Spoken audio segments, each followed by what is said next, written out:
Saudara, mulai hari ini warga DKI Jakarta menjalani masa pembatasan sosial berskala besar PSBB transisi yang ditandai dengan pelonggaran kegiatan sosial dan ekonomi. Meski mengapresiasi pelonggaran, sejumlah pengamat mewanti-wanti potensi gelombang kedua COVID-19 di Jakarta jika masyarakat mengabaikan protokol kesehatan.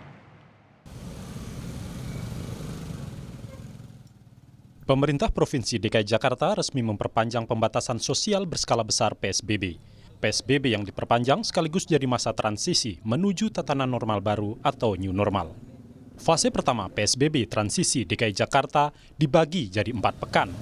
Dan pekan pertama dimulai pada 5 hingga 7 Juni mendatang. Masa transisi ditandai dengan pelonggaran kegiatan secara bertahap. Di pekan pertama masa transisi, beberapa kegiatan dilonggarkan, diantaranya ibadah rutin di tempat ibadah. Kegiatan ibadah kelompok kecil kurang dari 25 orang,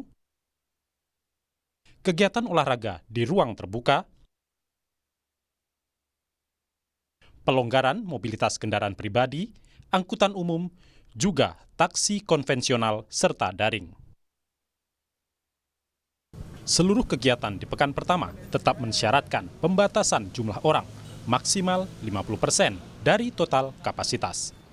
PSBB masa transisi di Jakarta akan dievaluasi pada akhir Juni. Selama pelonggaran, warga tetap wajib mematuhi aturan PSBB. Di antaranya, kewajiban memakai masker, menjaga jarak fisik, dan mencuci tangan. Gubernur DKI Jakarta, Anies Baswedan, menegaskan, bila selama masa transisi kasus corona kembali meningkat, maka Pemprov Jakarta tak akan ragu kembali melakukan pengetatan pembatasan sosial. Sekarang kita masuk fase transisi. Jangan ini berulang. Jangan kita sampai kembali lagi. Bila kita tidak disiplin, bila pusat perbelanjaan dibuka secara bebas tanpa protokol kesehatan, bila restoran dibuat penuh karena ingin kejar keuntungan, bila perkantoran memaksakan untuk semua orang masuk bersamaan mengejar target, bila ibadah massal dilakukan secara masif, terjadi kerumunan tanpa jarak aman, maka konsekuensinya kita bisa menyaksikan lonjakan kasus seakan kita kembali ke bulan-bulan sebelumnya. Dan bila itu sampai terjadi, maka Pemprov DKI Jakarta, gugus tugas DKI Jakarta tidak akan ragu, tidak menunda untuk menggunakan kewenangannya, menghentikan kegiatan sosial ekonomi di masa transisi ini. Fase transisi PSBB DKI Jakarta ditanggapi positif Ketua Asosiasi Pengusaha Indonesia, Anton Supit. Namun, Anton mewanti-wanti pertempuran melawan corona belum tuntas. Jangan kita lengah. Nah, oleh karena itu yang harus dijaga oleh pemerintah adalah kondisi sosial dan ekonomi masyarakat. Karena kalau masyarakat juga ini tidak dengan keadaan ekonomi yang lagi susah begini, di mana banyak orang yang kehilangan pekerjaan, sehingga gara-gara kesulitan itu lantas menabrak protokol kesehatan, ini kan yang bisa membuat masalah timbul lagi. Hal serupa diungkapkan pengamat kebijakan publik Agus Pambagio.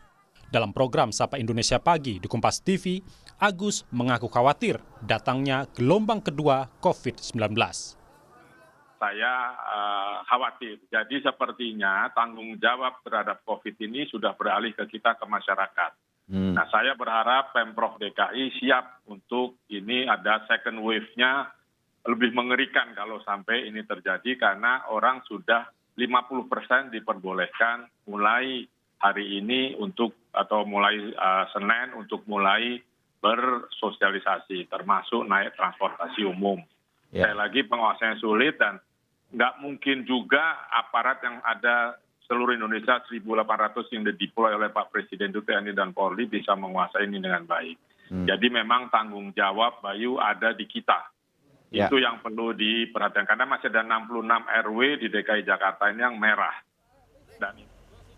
PSBB transisi merupakan PSBB tahap 3 bagi warga Jakarta. Bila fase ini berhasil dan tidak ada lonjakan kasus positif virus corona, maka Pemprov DKI Jakarta akan melanjutkan dengan pelonggaran yang lebih luas pada fase berikutnya. Tim Liputan, Kompas TV.